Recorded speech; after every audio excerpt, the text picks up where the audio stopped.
mi puitik ha kanin ring em guest artist hello le zai thiam zet mai hei voin nia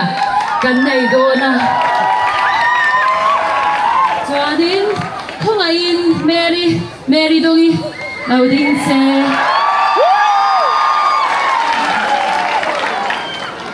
soi sel bau turanom bi do dem ni ti kha ate bere changa lian ber theng ko in kan sia ania chumi la se tu nge mai chu heta chuan thar fut sala nge mai aron theng thei hi kan lom hle a mer hi da mem yes kan vein mu kha le dro chuan ege chuan thar bang kha hi voi tharung kan ani enge hu da na non te tiem yes kari hai dai na hung hing ngom ka ti enge mi puite kan mel te chaim khóc mấy alo mong voi na in hun lu ta se na mi ron te pui the di kan lo ma mi puite du da nang le nang ma du da nang kha pa hun ko am tak nang kan pui du rin kan som sa Còn bây giờ is right to the will.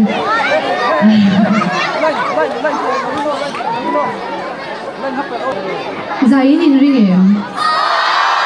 Anh nói gần sa khang. Soi sel bao tur nghe gần tiếng mà sa khang. Cấp bậc khu anh nói. Cấp bậc khu mà mo. Mình sa pui đó nè. Ring cái mình đâu sa pui luôn. Mình chân cấp bậc khu mà anh sang à.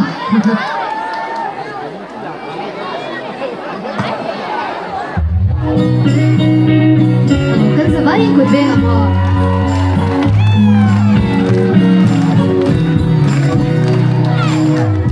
Rundong tekatele munjau baklo Achuana kosha Kuya alaran bulay ketu Acha jagde ani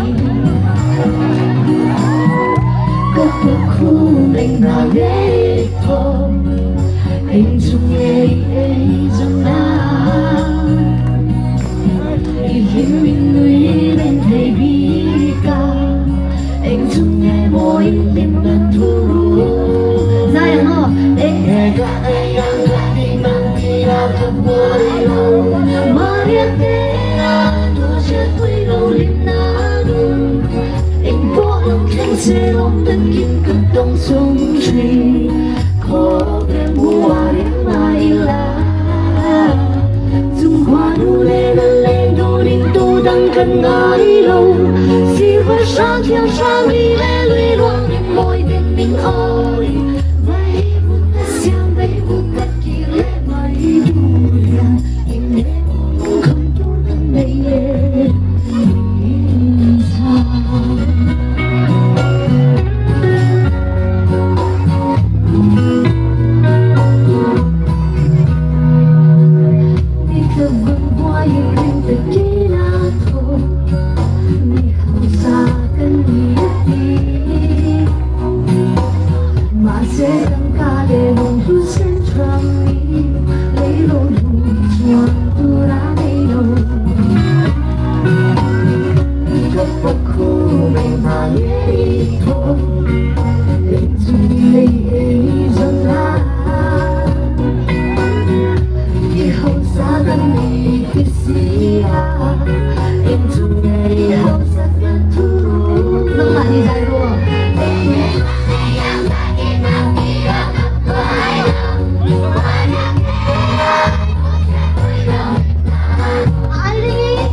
cha